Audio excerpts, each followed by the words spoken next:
So students, what we are going to do is, today what we are going to see one sum of ratio proportion, whereby which the question says, using the properties of ratio, solve for x.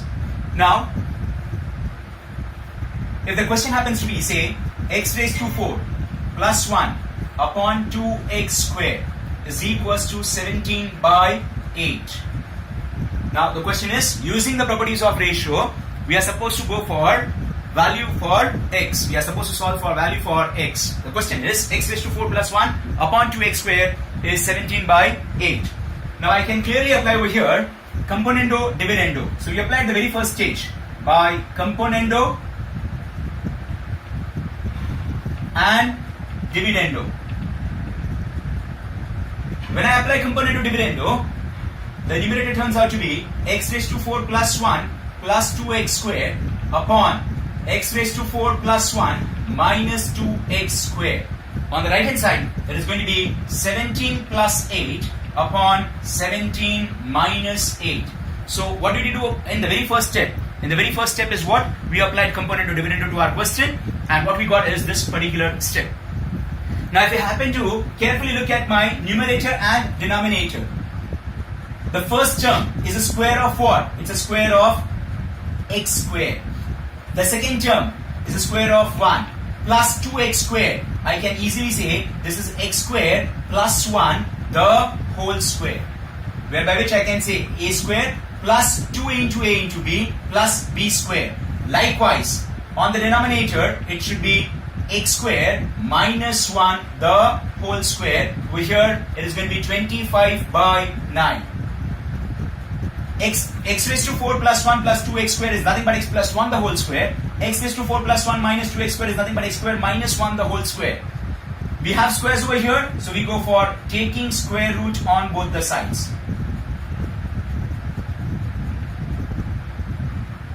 Now when I say taking square roots on both the sides, what will happen?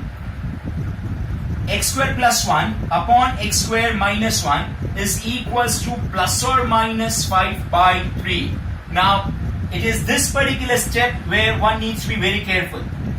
What happens is that many a times students take only the positive value and not the negative value. At times is what? From their side, they write down as x square plus 1 upon x square minus 1 is plus 5 by 3, ignoring the negative part. No, we are not supposed to. We'll say x square plus 1 upon x square minus 1 is plus or minus 5 by 3. So what will be our next step? Our next step shall be, now it is x square plus 1 upon x square minus 1 is equals to plus 5 by 3. Or one can say x square plus 1 upon x square minus 1 is minus 5 by 3. On solving, this 3 goes there, this side. This goes here. Cross multiplying is what we say. 3 into x square plus 1 is equals to 5 into x square minus 1. On opening up the brackets, 3x square plus 3 is 5x square minus 5. Taking all the x squares on one side and the constants on the other side, we get 2x square is equals to plus 8. 2x square is equals to plus 8. How come 2x square? Plus 3x square when goes over there becomes minus 3x square. 5x square minus 3x square is 2x square. Minus 5 when comes over here, 3 plus 5 is 8. Dividing by 2 on both the sides. On both the sides, can I say x square equals to 4? Further, I need to say taking square root. Taking square root, I shall get my answer as x equals to plus or minus 2. I get my one answer as x equals to plus or minus 2. Likewise, on a parallel line, whatever we did for the LHS part, we are going to do the same thing over here as well. We again go for some kind of cross multiplication. Our next step shall be 3 into x square plus 1, which is minus 5 into x square minus 1. On opening up the brackets, it is 3x square plus 3 minus 5x square plus 5. Bring all the x squares on one side, constants on the other side. Minus 5x square comes here, becomes plus. So 3 plus 5, 8x square is equals to plus 5. When plus 3 goes over there, becomes minus. I shall get only 2. X square turns out to be 2 by 8, and 2 by 8 is eventually 1 by 4. Once again I need to say, taking squares root on both the side. Taking square root on both the side, I shall get x equals to plus or minus 1 by 2. Now students, one needs to be very, very careful. We got two answers over here, x equals to plus or minus 2 or x equals to plus or minus 1 by 2.